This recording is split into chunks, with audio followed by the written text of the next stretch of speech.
Kodlaşdırılan cavabları çıxıb mən hələ toydayam. Kərimli Kərəmzan Şamiloğlu 2007-ci il 7 dekabrda Sumqayıt şəhərində anadan olmuş. Hal-hazırda vağzalımı gözləyirəm, az qalıb, baxacam axırda.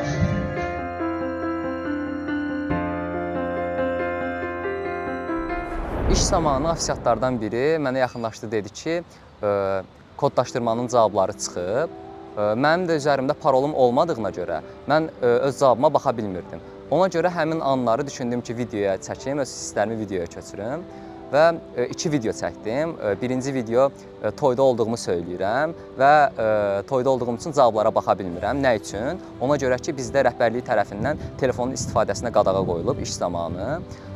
Mən mütləq işim bitdikdən sonra baxa bilərdim. Az öncə kodlaşdırmanın cavabını öyrəndim. Qarabağ Universiteti Dövlət Sifarişli Hüquq. Özümü təbrik edirəm. 2014-cü ildə 2 saylı tam orta məktəbdən başlayaraq ibtidai təhsilimi orada almışam. 5-ci sinifdən etibarən isə Təbiət Elmləri Təmayüllü Gimnaziyada təhsilimi davam elətdirmişəm və həmin məktəbin məzunuyam.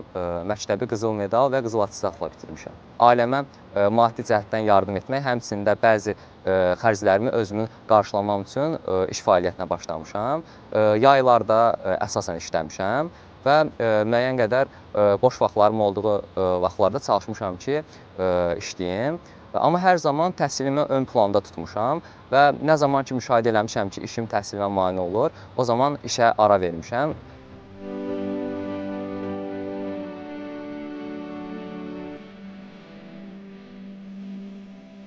9-cu sinifdən etibarən universitetə hazırlaşmağa başladım və həmin zamanlardan əsas məqsədim hüquq fakültəsinə qəbul olmaq idi.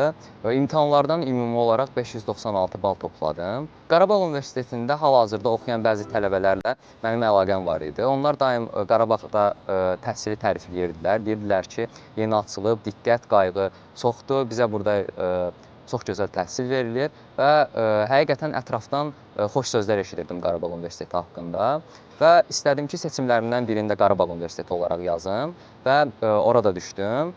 Çox sevindirici haldır mənim üçün. Bir zamanlar hətta mənim xaricdə təhsil almaq istəyim də olub. Bununla bağlı olaraq da müəyyən müraciətlər etmişdim. Şimali Kipr Türk Cümhuriyyətində Doğu Akdeniz Universitetinin İngiliscə hüquq fakültəsində təhsil hüququ qazanmışam. Lakin mən öz xalqıma, millətimə, dövlətimə xidmət etmək istədiyimdən Azərbaycanda təhsilimi davam elətdirmək istəyirəm və buna görə də təhsilimi Qarabağ Universitetində davam etdirəcəm.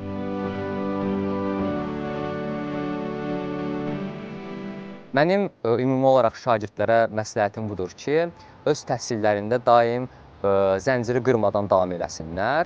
Mənim bugün qazandığım uğur bir ana məxsus olan uğur deyil. Bu 11 illik əziyyətin nəticəsidir, bəhrəsidir. 1-ci sinifdən 11-ci sinifə qədər daim mən təhsilimə görə fərqlənmişəm. Heç bir zaman o zənciri qırmamaq lazımdır.